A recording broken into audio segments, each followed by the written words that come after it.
shit's been going on. A lot of stuff has been going on, but basically... but legitimately, there hasn't been a show, I don't think, since Miss Marvel. Yeah. No, not from a Marvel series, you're right. Yeah.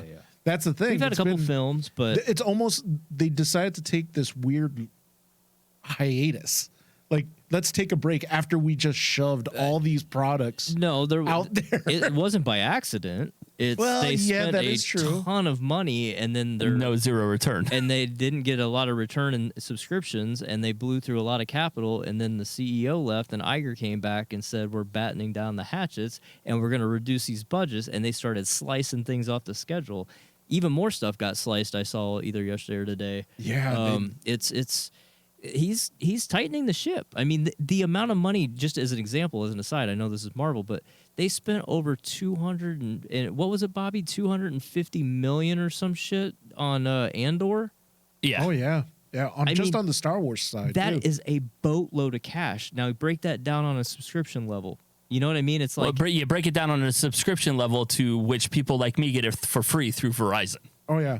So I'm not paying anything. Right. It's subsidized through whatever Verizon deal they have. And I always think that's always I think the cheater's way of it is that they look at it and they say, oh, we have 100 million subscribers. Well, if fucking 40 million of them are Verizon, how many do you really have? Exactly. And see, Bobby, the thing that me, you, and Mike have been like harboring, and everyone's been saying, oh, you guys are just harbingers of doom about streaming services.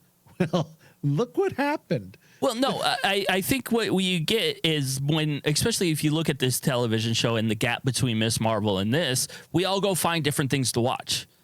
Yes. And it's one of those, oh, shit, Secret Invasion's happening. And if you're not paying attention or you don't get a notification, do you know what's happening? Well, dude, it's so weird. I've ran into so many people today when I told them, oh, yeah, I'm checking out Secret Invasion. About 90% of them said, oh, that's out now? They didn't even know it was out yet. And I'm like going, how do you guys not know that Secret Invasion just got released? They really haven't done a whole hell of a lot of promotion. I had honestly kind of forgotten myself.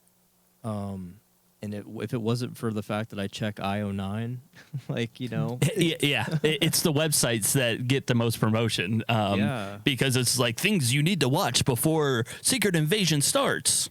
Yeah, I mean, I honestly hadn't opened up. Well, I watched Iron Man the other day with my parents. My parents had never seen it, so I turned them on to Iron Man 1. But, I haven't opened the Disney Plus app in a while, and so if they don't have the little banners at the top to say coming soon. Coming soon, yeah. And the weirdest part by far, too, is I'm hoping that basically the series itself doesn't get hampered because we all know that everything in Marvel, all of the products that they've released have, at least when it comes to the major Avenger characters, have to tie in. And there has to be explanations. Because there's been such a gap, I hope the series isn't hurt by they'll say something in here and they'll go, well, you'll only know about that if you saw Captain Marvel the movie. Well, I mean, that's been the case. Bobby and I were talking about that's been the case every step of the way. And the point I made to Bobby is, if at this point in particular, if you're jumping in at Secret Invasion, who the fuck are you? Because, this has been going on now for over a decade. So at some point, I would have hoped you're either in or you're not. Yeah. At this point in the game, I would even have said that 5 years ago. To come in, I got a buddy who's been watching everything from the beginning with his new girlfriend. They've been together for maybe, 5-6 months now. She had never seen any of these, and so they started at the top. It just went down and the list. They're not even halfway through. Oh no, dude! And they've got so, and that's before we're not even talking Netflix shows. We're not even talking Disney Plus shows. They're not even halfway through the films, and he's trying to plow through these with her, and it's like, good on her for being interested and wanting to do it. But goddamn, that's a hell of an undertaking for somebody. Oh heck yeah! Because I remember when they did a festival for the celebration of when Endgame happened. Mm-hmm. I remember my dad and doing the whole, and there was a film festival, and you can't even do that anymore. You can't even do that anymore. It's like 7 days. It took him 7 days to do the entire saga. It would be like, hey, David, I know you've never seen them before, but you really need to catch up on all the Star Trek. Here's the fire hose. So let's get focused back on Secret Invasion, because this was one of the shows that I seriously was excited for when they announced it coming into this new phase and everything that is coming from Marvel. It was like, oh, cool, we're going to get Secret Invasion. Again, I like the fact that we have our heroes are people, and thinking that we're going to get more of a spy type thing going on there. Now, in reality, after the probably 200 batting average that Marvel has had since Endgame, I think my expectations are lowered just a little bit. I would agree. I would agree, yeah. Because you know what I mean? You have, like, you're coming off this high and you're like, you have this vision, and then you watch kind of the turd after turd after turd come out. Look, man, Endgame was such a high water mark, period. Whether you're talking Marvel or just cinema, there was so much about the build up to that point, and then seeing what happened on screen. I mean, every time Cap gets the hammer, I freak the fuck out, right? Oh yeah. But since then, the only real high water mark that I would argue maybe isn't at that level, but still felt similar, was the Spider-Man movie. Yeah. Right? I would go Spider-Man and Guardians are the two things. Sure. Okay. For movies. Yes. Television show. Wanda was there. Loki was there. I think the rest of the television shows fell off. Moon Knight was there, and I think that was just because it was new. Hey, also for like Moon Knight, for me, it was a very well done, dramatic story. It did nothing for me, but I liked She-Hulk. Like, I enjoyed the shit out of She-Hulk. Some people did. Just because it was fun. It was just fun, and yeah, but we also joked about that, me and you, that all you had was Ally McBeal being green. Exactly. And I was okay with that. I actually enjoyed Ally McBeal, back in the day. Yeah, and that's perfectly fine, but it's not going to set the bar of something that that to be excited about going forward. Yeah. It's something we could have watched 10 years down the road, and it really doesn't matter in the grand scheme of things. Yes. And so this Secret Invasion to me was one of those things that I was, again, super excited for, because I know what it kind of leads into, and I thought we were going to get back to Falcon and Winter Soldier again was another good one. I forgot about that one. But it seems that their highs are about mediums compared to the first thing, and their lows have been low. Well, I think all of us have, we all have covered this last phase in some way or another. All the hosts of the channel have, and we've all seemed to have come to the agreement that this last phase has not been a strong one. Well, and I think there's an argument to be made, and we're not the first to say this, right? Is when you look at the breadth of characters in their stable, yeah, the biggies came out swinging in those first several phases. Yes. And so now we're really deeper into that stable. And the thing that was exciting about Secret Invasion was the fact that this was one of the biggies. It is Nick Fury. Yeah. It's one of the characters that, is part of that original set. The ones that basically started the game. It was the Avengers. And this almost felt like, it's similar to, like, I went into this really excited to see Secret Invasion, but I also went into this kind of feeling like how me and Bobby and Mike felt about Guardians 3. It's the final chapter. This is our final chance to see one of the gang all together again. That's how I viewed my first viewing of the episode of Secret Invasion, because how many times you watched it? Twice. Okay. Twice now. And like sometimes you come in and it's been out for 12 hours and somehow you've watched it 54 times. 54 times. That's how you can tell I'm like obsessed with it. With Secret Invasion, it's almost like bittersweet, because I'm like going, oh, this is going to be the last Avenger. Yeah, because you look at Samuel L. Jackson, you're like, oh, man, they've aged. He's old. He's goddamn old. He's doing something in space that I'm like going, what the hell is he doing? Well, I mean, you'd think in space it would do better for him. It would do better for him. And who knows what's on board that ship? I mean, they could do some kind of funky genetic thing, right? And I mean, come on. That's the biggest thing. This whole series was based on mystery. It was like, where the hell has Nick Fury been? Why the hell is this going on? How the hell do we get the scrolls? But I actually, I think they handled where he's been just fine. Everybody questioned him, like, yeah, like, for the first episode. Look, the dude experienced a very traumatic thing by being blipped. Actually, I wanted to bring that up to you guys because while I like the fact they bring up that he's dealing with PTSD about the blip, is it me or like I'm getting tired of all our heroes being like totally depressed and it's all tied to the blip? Well, I think what I was going to expand on that, right? Here's a dude that for most of his career, I mean, we saw this in Captain Marvel, right? When he realized that there is threats that go beyond, drug running or criminal activity here on Earth. There's a whole other galaxy out there. Alien life forms do exist. And, oh shit, I need to do whatever I can to protect Earth from these threats. And then fast forward a couple decades, and it's no longer just interstellar threats in the way that he experienced them in that film. It's now we have all these super villains and all these things cropping up. Well, now here's my opportunity to start cherry picking these people. And then it all falls apart. And then it all falls apart because just when you think, oh, yeah, the universe is bigger and there's these weird shapeshifters, nothing could have prepared anybody for what was going to happen with Thanos. Yeah. And then it's like, oh, you mean there's these magical gems that if somebody just snaps their fingers, half of everything in all known space and time disappears? So here's a guy that was trying to do the right thing. I mean, hell, he built all those crazy helicarriers during, Winter Soldier. Like, all these things. His whole life's mission has been, how can I protect? And nothing he could have ever have done at all could have been ready for this. Could have been ready or prevented it.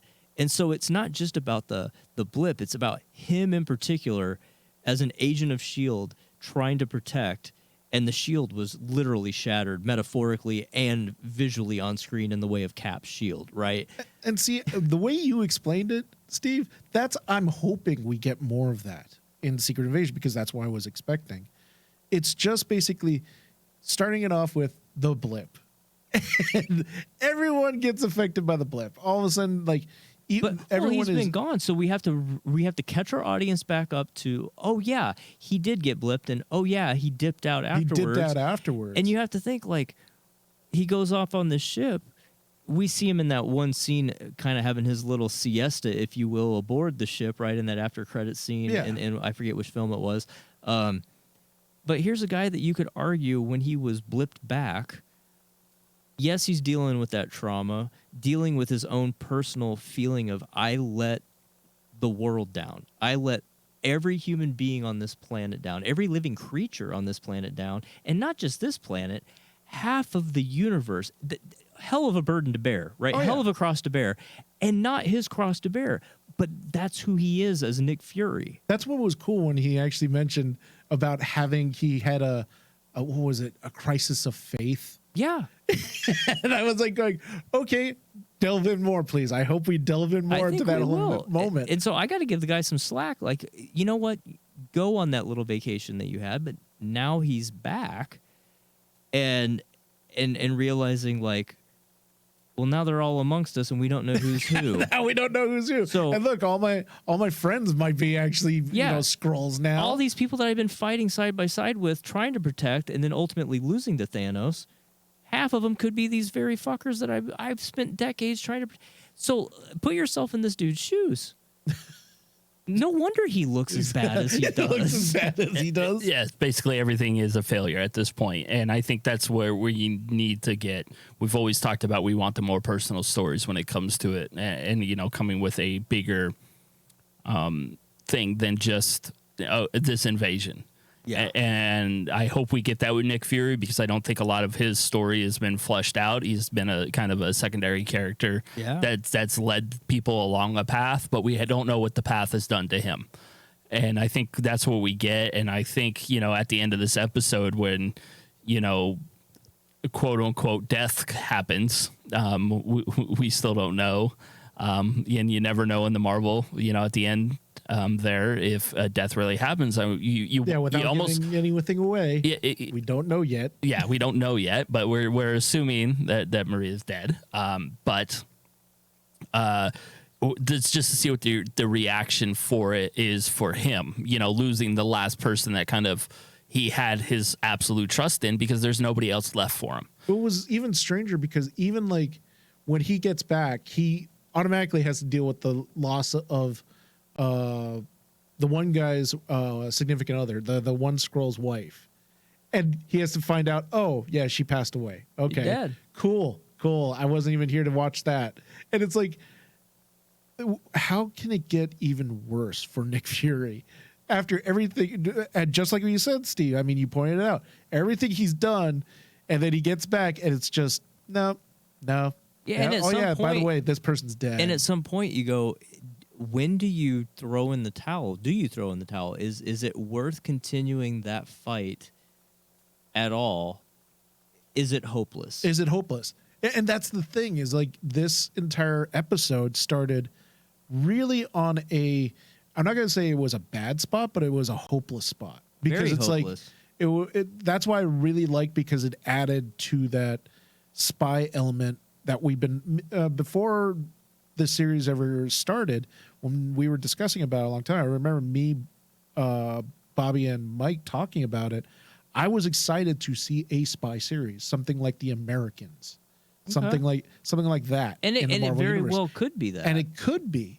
And there were moments in this episode that kind of gave me that vibe that, okay, they're trying to go for that spy feel. They're going for it. Well, of course. And there's almost a beautiful poetry of rhyme here when you compare this first episode of this series with Winter Soldier, in that in Winter Soldier, we find out that Hydra has infected all of S.H.I.E.L.D., all levels of U.S. government in particular. Yeah.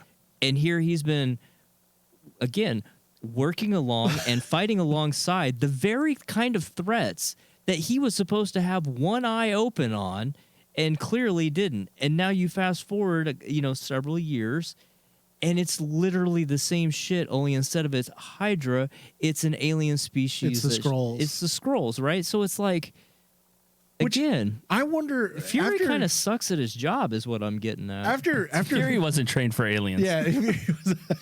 I mean, come on. or apparently Hydra. Flerken took his eye, okay? He wasn't expecting that. So he doesn't have stereoscopic vision, so he can't see everything. I get it. But like, the one thing I'm after this episode left me open thinking, are we going to see Hydra? Are we going to see those elements that we saw from Winter Soldier of, like, the Thunderbolts? Are you going to see those characters come in? Because like, they would be perfect in this series. Well, we know Rhodey's, Rhodey's here. Yeah, Or so- is he Rhodey? Because Okay, I actually thought God about damn it, that. David. That's what so, Steve, what's your favorite TV show of all time?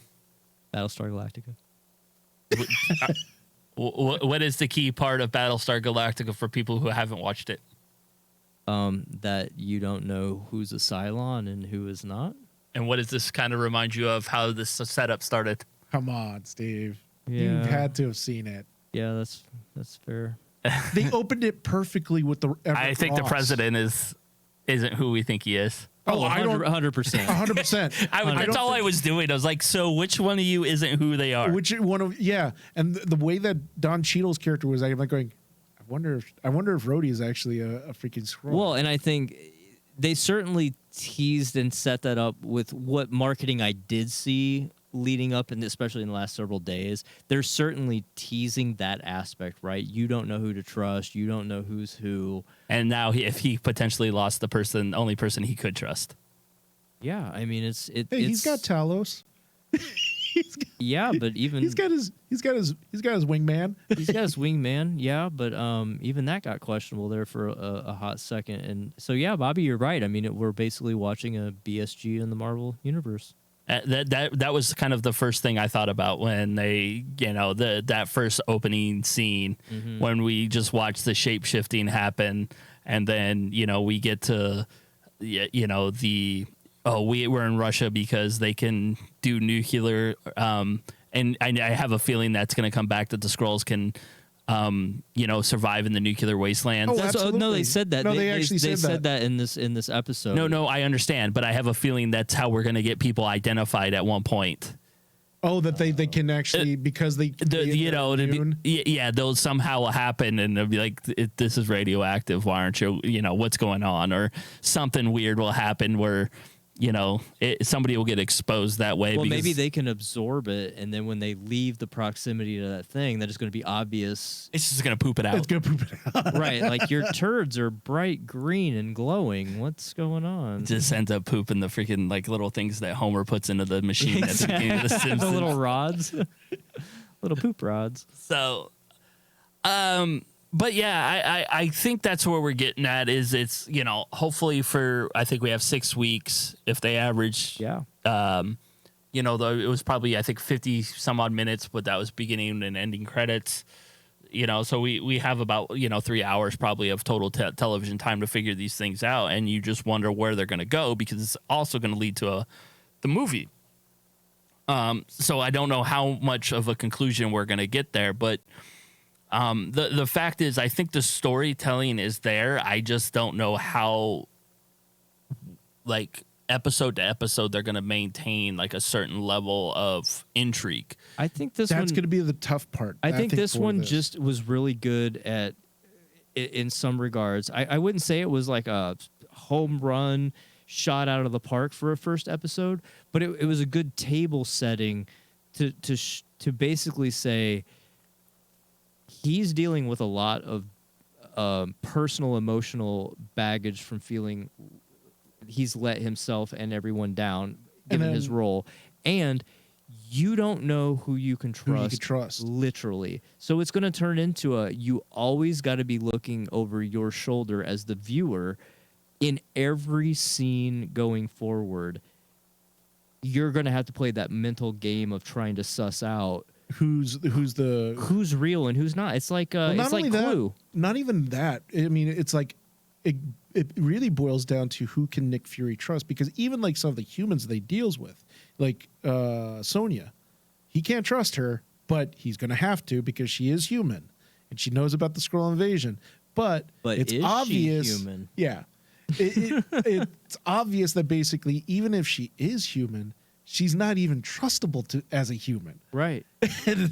and like one of the key things, because Secret Invasion outside of this series is one of my favorite comic book stories of all time, because it took the concept of who can you trust and you can't trust anybody, the concept that was famous in movies like The Thing, and gave us such a great series in comic books that I'm like going, I hope that they get that same magic where it's like they have to keep that intrigue up. They have to keep us guessing who's real, who's not. If they can ramp it up just a notch, not to a horror element, but play up on that psychology of trust that you get from The Thing. Yeah. The movie The Thing. That would be really cool. Yeah. And that's going to be the real kicker of it, is like, I don't know if I could think of one series besides Battlestar that did that over multiple episodes. Because that did it over multiple seasons, all the way up until literally the last half of the last season. And not kill your audience. No, I mean, you're into it until Ryan starts telling you who the Cylons are, and you're just like, why the fuck am I watching it? I was only watching it for you, because you guys, when I first met Steve and Ryan and everybody, they were all BSG fucking nerds running around Phoenix Comic-Con, and I was like, maybe I need to check this out. I watched about, I don't know, a season and a half or 2 seasons, and Ryan started telling me who the Cylons were, and I was like, fuck it, I'm done. Like, oh, god damn it, Bobby. It's not just about finding out who the Cylons are. I understand, but it was just one of those, it was the principle of the fact of, like, just don't tell me, because I know you guys have seen it 100 times. And I'm sorry, Steve. It kind of is a majority of that story. If you want to look at it at that level, sure. It's way more than that. I understand that. And that's what I'm honestly hoping we get with this, that it's way more than it's just like who's who. Because honestly, we talked a little bit about budget. Yes. When it came to this. I I noticed a bunch of duplicate silicone mask, and Yes. we only saw 2 transitions, I believe, and everybody else was camera tricks. Yeah, there was, yeah. I'd be curious to know how much of this was filmed. I mean, there was obviously some filmed on location things. I would be curious where they found some of those locations, because it literally looked like they were in wasteland Russia or wasteland Ukraine next to a nuclear reactor. Like Sign this waiver. Sign this waiver. Right, sign this waiver. Or, are they starting to bring in the volume type solution into these series? I don't know. I think that you have to, especially like the question that I was always wondering was, with a series like this, are you going to get major cast people? Because that means that you have to have a larger budget. The biggest people in this series we know of is Samuel L. Jackson, Cheadle. Question mark.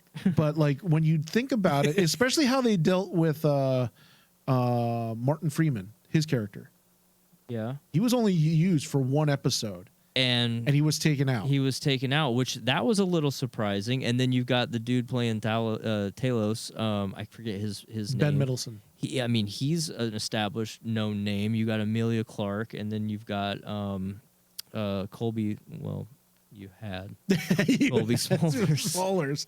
But that's the thing, is kind of like, I really do wonder, like what Bobby was bringing up is like, can they do this on kind of like that? We're going to try to do it a very tight budget and still have the Marvel, pizzazz. Well, and again, I don't know if it like this is why they made those decisions. I just noticed. I noticed when they went to the refugee camp or whatever we want to call it, when the kids are all playing, it was a mass produced mask that they were all wearing, and. When you make comments of like, I am good looking for a Skrull, like you expect people to look differently. But when you were watching that scene, if you were watching carefully, there was no variations to anything that was going on. It was very stormtroopery. And if you think about it, the way that anytime they had like multiple Skrulls out, they would be in the background and very, very kind of like faded out of focus. Out of focus. So you couldn't focus on them at all.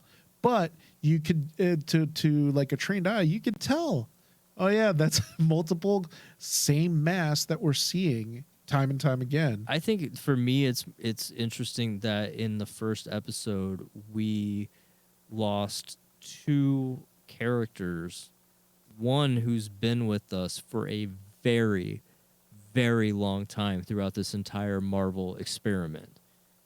Right? Yeah. Maria Hill showed up in the Avengers, which was the 5th film or 6th film. I think that would be number. It just matters if you count Hulk. Yeah, which is now on Disney Plus, so you got to count it. But like, it's true. If it's on Disney Plus, it's part of the universe. Yeah, it's true. It's in the timeline. But she's been there for a long time. Yeah, like one of the longest, and we lost her, and then we lost. We don't know yet.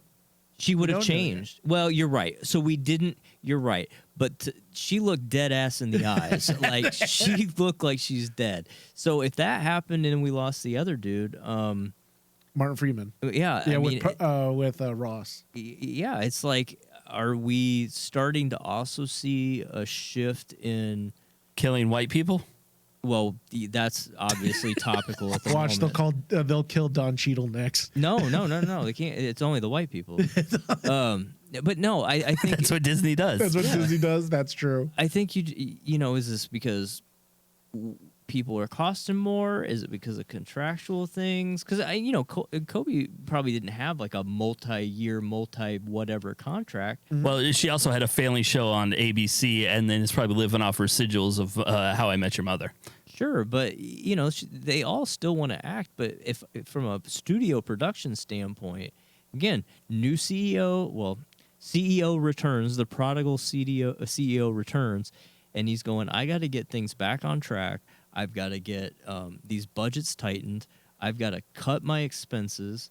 And if you think about it right now, if you take off those cast members, I think the two biggest actors on that list now is Samuel L. Jackson and Emilia Clarke.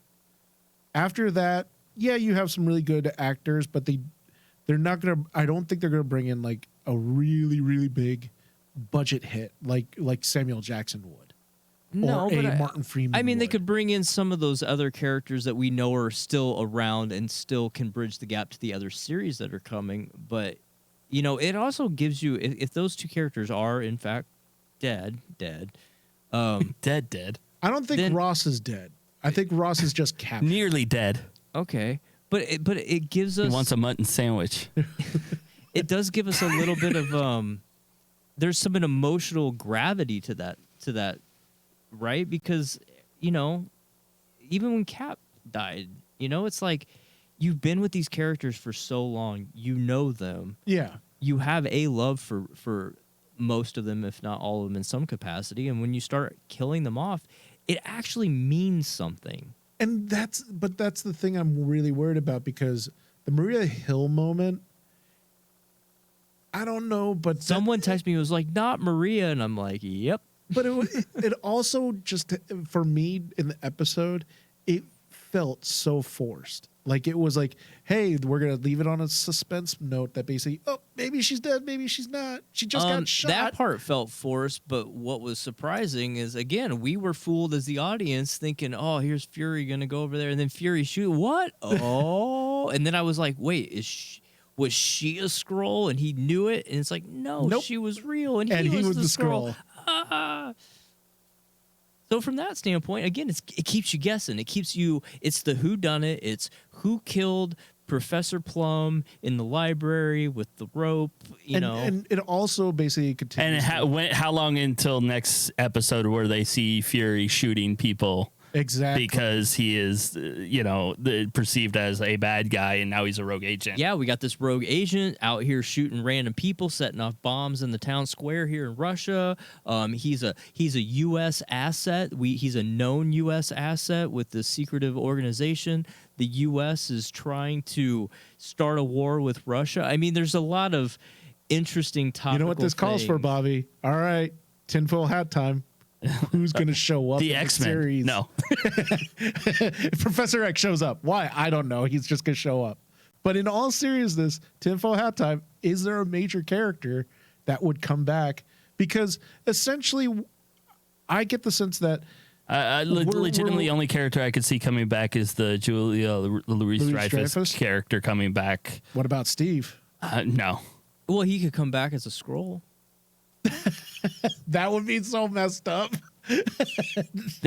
I could see that scene coming up to where they just keep switching faces of Avengers. Of Avengers. But we also saw that in Loki. Loki has done that trick for the last 20 years. He has. But she would make perfect sense to somehow weasel her way into this because Thunderbolts. Thunderbolts or Falcon and Winter Soldier. I don't know which one's next on the docket. I can't remember in terms of release. I don't even know anymore. Everything has moved so much, or moved from being a movie to a television show, back to a movie, back to a television show, And to pushed out canceled. because of the strike. The writer's strike, yeah.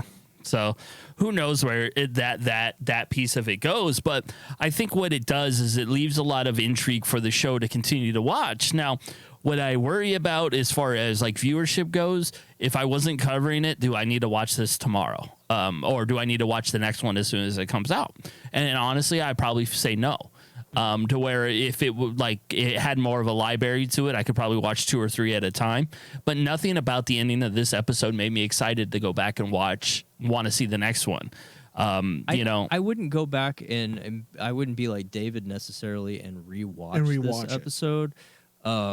I mean, I will watch all of their content that they come out with just as a fan. Yes, but again, there's a difference between being a fan and being a need to have, a have to watch. No, you know what I mean? It's been a while. Like, I mean, with Daredevil, I mean, I was like that a little bit with She-Hulk, but like Daredevil from the series perspectives, Punisher, like those ones for sure. Like, I binged the hell out of them because they were on Netflix. Oh, yeah. Right? They all dropped. And I'll be honest, the only reason, and there was only one reason I decided I'm going to go back and rewatch it, was because I wanted to actually figure out, okay, any of the other characters that were portrayed here, could they be a Skrull? That was all. That's the only thing I was looking for, was kind of like little tales. I would, like in past series, I would go back and say, oh, I want to see if there's a callback of something, or if there's a callback to a comic, or if there's a secret like hero that we haven't, that is noticed. Here, the only thing that made me want to go back was to say, okay, I want to watch everyone's performance and see, can I pick out the Skrulls? And after the second time, I was like, I have to agree with Bobby. It was like, okay, well, I was done with that. There's no real reason for me to go back. And if you were to tell me, would you watch the next episode right after this? I would. I mean, if they all dropped them at once, which they don't. Yeah, which they didn't. I certainly would have. I'm one of those guys where, depending on what I got going on, right? If they drop the whole season at once, like they just dropped recently, the latest season of You. Yeah, I'm gonna sit there and binge the hell out of it, because I just I you ever watch The Bear on Hulu? Mm-mm. It's a cooking show with one of the Chicago guy who was a cook. Anyway, it's a show. Yeah. It's a show that I like. They just dropped season 2 for FX. For some reason, instead of doing it week by week, FX just dropped the whole season on Hulu yesterday. And so, yeah, when you're into a show, you'll want to watch it all at once. You're fine with it. You're fine with just sitting there and kind of vegging out and spending 40 minutes at a time, take a break, go get a piss, get some food, come back and watch more. Yeah. You know what I mean? All the time. I mean, and that's weird that they did that for that show, because, they just dropped the new season of Sunny, and they only dropped 2 episodes when they did it. Now it's like weekly. And that's kind of a bummer, because I'm going to go home after this. And even though we talked about Superman and Lois, I'm going to go home and watch Sunny after this, because. And it even goes with the Marvel series in general. I mean, I cannot think, except for like maybe a series that made me say, I'm going to watch every single episode constantly. I need to see what's going to happen.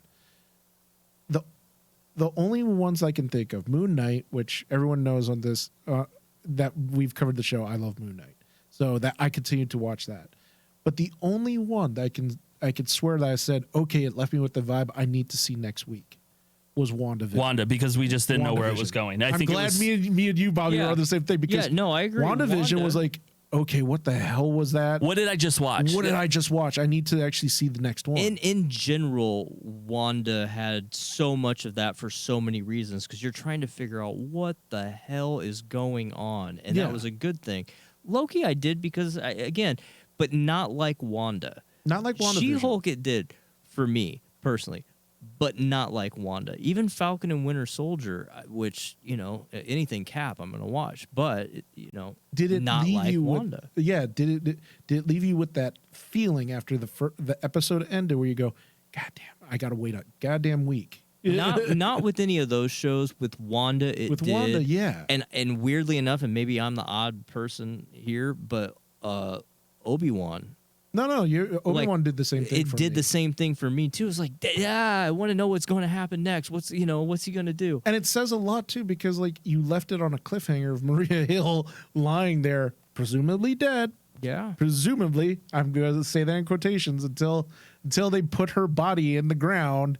I'm not going to say that's morbid, because like, I'm sorry, Steve, we've known as comic book fans, death means nothing. It means nothing. Death means nothing. That's fair. Although it also means nothing when you have shapeshifters and everything else going exactly. on. I will say, I guess in some regards we should have seen this coming. Maybe, I don't know. But the fact that Emilia Clarke, because I didn't look into who she was playing beforehand. I'm not even sure if they had announced the character's name. I thought right, but I thought maybe they'd kept it hush hush. But when that reveal happened, it's like, she was Talos's daughter. Yeah. I was like, okay, now that's clever as shit. It's clever, and their story is interesting. It's interesting, but it's not the type of story that basically makes me go, okay, I need to. It's, I'll watch it, but it's not a need. Right. It doesn't have that, I got to have that itch solved, I will say, I hope that Maria's not dead, simply because her, just like Coulson. Again, look at it through the eye, one, of Fury. How many times are you going to make that joke? Yeah, but look through his eye, and he lost. Who's coming? Cyclops. Yeah, he lost. They're going to battle. Coulson. He was close to Coulson, right? Yeah. For years and years and years. And here's this other person that he's been super close with for years and years and years that he could have lost. He lost Cap, Yeah. and half the universe is. I think there's some thread that they should pull on with that for his character. Like, how far can you push this one person on the topic of loss before he loses it? Before he loses his mind. Yeah. Right? And he's like teetering. You could see it when he jumps up out of that chair in that one scene, which was great acting on his part, Samuel L. You could just, he's struggling deeply with this. But that scene with him and Hill in the bar when they're having drinks, there's that rapport and that closeness because they've known each other so long. And he pulls out one of the best one-liners I think we've had in a long time about spooks like me buying shots. And Whoa, Steve! Hold on. And she hold on. And she says, "You can't say that." This isn't doing Dr. Dre songs in your car. Calm the fuck down. And she says, "You can't say that." He says, "No, you can't. You can't say that." That was so beautifully written and executed, And it was, but it's also perfectly executed Steve. because it's Samuel Dude. L. Jackson. Exactly. It gave him something he's so known for in all of his films in the context of a Marvel Cazador film. Productions and Rayman Digital. I was quoting a line from the show. Okay. Does not take any responsibility for Steve. Jesus so. Christ. He says, as a white man, he cannot say this. No, he can. No, he identifies as a black one-eyed man. Yeah, Like, apparently I can do that now. No, I thought that was really clever, and they've done that a couple of times with his character, but that in particular, in this, that's one of the strengths of that character, though. well, just and I Samuel think L. in general. Samuel L. in general. With this particular series, I was really happy with the chemistry that Samuel L. Jackson had on screen with everybody. Because you got to remember, too, Nick Fury, when you think about it, he didn't spend a lot of screen time even in the movies. He had these like brief little snippet moments with all the heroes, but we've really never seen him. The most is probably Avengers or even Winter Soldier, possibly. Certainly Winter Soldier is having the most screen time. But everything else, he was just like the man in the shadows or the puppet guy pulling the strings. And so here we are finally giving him his stage for his own show. And it wasn't Nick Fury, Agent of S.H.I.E.L.D. Obviously Captain Marvel. So he kind of had 3 films, 2 of which where he was more front and center. But here it's literally the Nick Fury show. Yeah, because we get to actually see the Fury that let's face it, the Fury that we saw in Captain Marvel was watered down because that was a young Fury. Yeah. That was not Fury as we know him. Right. The Fury that we know is the guy that showed up on Tony Stark's balcony talking about freaking, I need to bring the Avengers together. That's the Nick Fury all of us fell in love with. But we only saw that in pieces. But we only saw that one in pieces. Arguably, his most badass moments are in Winter Soldier. Yeah. Like literally, truly badass Nick Fury. And But when it comes to performances and dialogue, this one I think he's going to pull deep. He's going to pull deep, and I was happy with the first episode he did. Mm-hmm. I mean, the scenes with him and Sonya when he's with talking about reminiscing as former old friends and everything, former spy friends. That was cool. Smooth. And as he does it, how smooth to put that little camera device on that owl of all things. Yeah. Right on the owl's eyeball. Yeah. So that it's imperceptible to most. But again, she's a spy. She's a spy. She probably knows it's there. She probably knows it's there. But it was really smooth. Like I thought, maybe I'm just, I'm not spy enough to be cool, but I'm not spy enough to rub an eye. Well, and the fact that it was an eye and he only has one of them. But he's going to keep the eye on her. Like but think about there's it so many too, layers. The range that he went from this smooth Casanova James Bond like Nick Fury in that scene, and then you get this really down to earth, relatable when he's talking about like the Soviet agent, and he talks to the guy and he basically gives him a shot, and then he tells Maria Hill, "This is why we Cold War lasted this long, because we kept each other happy." And I was like going, then he's not as jovial, or he's not as quote unquote James Bond like. This is Nick Fury, the other side of Nick Fury as a spy, where he's just this really dedicated, is willing to do anything type of spy. And this is what I was hoping for. Now the question becomes, are we going to get more of this? I want to see it. I hope to see the rest of the series play out where it literally drives him through a roller coaster of emotions, especially if he'll either doesn't die from this first episode or in a subsequent episode. I think giving him as an actor the opportunity to do that would be cool. But as a character, let's put him through the ropes. That's what I want to see. I want to see him have to deal with a wide range, more than we've already seen. Because again, he was dealing with a lot of that stuff off screen. Yeah. Let's bring that to the forefront and really show the audience firsthand what he's going through. He can do it as an actor. Let's see it. Yeah. So, I mean, I think we got a lot to look forward to when it comes to the show. Yeah. And I mean, again, for me, that's not necessarily something that I think is a week-to-week watch. Right now, I don't know, because a lot of my week-to-week watch things is, what are the potentials of spoilers? Like, you could always tell when Walking Dead and some of those other shows fall off because there was nothing there. Like a lot of the Star Wars things, I would wake up at 6 o'clock in the morning and somebody had already posted something about something that happened on Star Wars. And, you know, that always gave me the kind of the gauge of when I should watch this. Now, yeah, I want to get into final thoughts and our RMD score on this. I'm going to go first.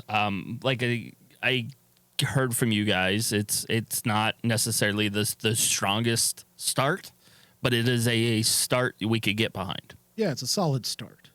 So with that, I'm going to give it a 70. It's something that's it's a story mover, but I wouldn't necessarily call it like again, we don't expect people to be watching this as their first Marvel experience because it'd be confusing as fuck. Yes. But I don't think it would be for the casual viewer. This episode would hook them. I think this is for the hardcore people that are looking for the greater story for Nick Fury, that have experienced it with him over the last 10, 12 years, whatever we're at now. And want to see more of this secret invasion and to have the secret invasion focus on him as a character, as a human dealing with this stuff. No powers. Exactly. Nothing. No powers. It's him being a person. There's no soldier, there's no serum, there's no tech, there's nothing there. It's a dude with one eye that seems to be getting older with a limp that we don't know if it's because of the gravity difference or because he's just fucking old. I read that online a couple times. It was like, oh, he's limping because of, the gravity's different between the space station and Earth. I could buy that. Or he's just old as fuck. He's just old as fuck now. So yeah, I'm going to go with a 70. Steven? It's 15 years, by the way. It's at 15? Yeah, it's 15 years. You know what? Like the last 5 years disappeared like the blip with COVID. Yeah. I'm not very much higher than you, Bob. I'm going 72 for all the same reasons you just outlined. I'm in. I'll watch it. It's not like I didn't come in here going, you know what, guys, we're going to review this first one. I'm going to say, fuck it. And we're not going to do it anymore. Yeah. It's not that. No, it's not that. It's not that. It's not WandaVision, but none of these shows have been WandaVision. No. But again, for me personally, as someone that enjoyed the hell out of She-Hulk, like, I don't know why, I just enjoyed it immensely. It's not that for me, but it could grow into something similar. It could, but the thing is also kind of like, I think Wanda had a advantage on all of these series because it was coming out of the gate out of Endgame. So it we was, and it was a character that we hadn't really explored. Yeah, It was first, and we didn't have an expectation when you put something like yeah. Secret And Invasion on we were chomping at a bit. Yeah, you put Secret Invasion in there. There's an expectation for the nerds that you're going to get a certain thing. I honestly think that the scary thing about, now that I'm looking at it, I'm wondering how it's going to look like at the end, is if this was placed, say, right after WandaVision, would it be perceived better? Because we would still be running on that high from Endgame to WandaVision. I mean, you could Invasion. ask that question of literally any of the other shows that have dropped after WandaVision, and I don't think so. I think Bobby nailed it. I think Bobby nailed it. I don't think there's anything that you could have put after WandaVision. WandaVision was the first out of the gate. We're gonna get a series of like outside of Netflix, like a Disney, an MCU proper, an MCU proper thing that's happening. That's a thing that on two characters that had zero development. Well, I wouldn't say zero, but you know, at minimal, minimal development. But think about it, if they would have actually followed it up, because Nick Fury is also part of that equation. Yeah. So I mean, would we have actually maybe seen this more excitement on this series if it was just placed better? So you're talking at like if this was a meal that you had a spectacular meal to begin with, your second and third meals were kind of shitty. What do I expect out of the fourth? Because I haven't got that spectacular again. Exactly. David, what's your score though? My score for this one, I'm not too far from you guys. I'm actually at a 78 for it. Okay. I wanted to give it an 80 after the first viewing, but then I watched it a second time, and I just got left like what we've been talking about the last part of the show, is like, it doesn't give me that fizz. It doesn't give me the need to, I need to see this next episode like I did. So I lowered my score from an 80 to a 78. Especially with so many shows right now that are dropping new seasons left and right at the same exact moment in time. Well, left and right, and even if, like, again, the availability of television, even if you haven't seen anything, shit, man, I've been watching MasterChef shows from 2015 because you know what? It doesn't age. There's still, it's a cooking competition. Exactly. And so you find things like that that are enjoyable to watch, that are mindless, that are going to take up some of your time, that aren't there. And I think those shows exist for everybody. And again, when you have, you know, I always call it trash television, that you find a show that has somehow been on for 10 seasons that you've never watched. You're like, oh, I'm going to do this. And then I don't necessarily need to spend the time thinking about what the hell's going on in this show. Exactly. And I think with all the streaming services and everything else, it's weird to think about, but you know, shows like this are going to struggle at some points because there are going to be other things that people are going to want to watch. I mean, we all have things that we watch that take priorities, and where does this list on the priority? Not too high at this point. High, yeah. So that gives it a 73 overall. Again, it's still like a must watch show because I think the storyline is there and it's a good base. I don't think it's I need to go watch it the day it comes out. No, I think it's going to, regardless. Again, if you've come this far with this entire journey, I feel like all of them are a must watch. Or else the next one that you are interested in, it's not going to make sense. It's not going to make sense. So, no, like, where's Maria Hill? She was shot in the gunt. In the gunt? In the gunt. Oh, my God. I'm just trying to save you from your spook comment. Anyway, that'll do it for today's Marvel on RMD Secret Invasion edition. I'm going to leave the camera on Steve as he giggles. That was a quote. That was a quote. You're just throwing out weird words. And I am the one and only Bobby D, making up weird words. And if you like what you hear, go ahead, rate, review, subscribe, and we'll be back next week with the next episode. Talk to you later. Bye-bye.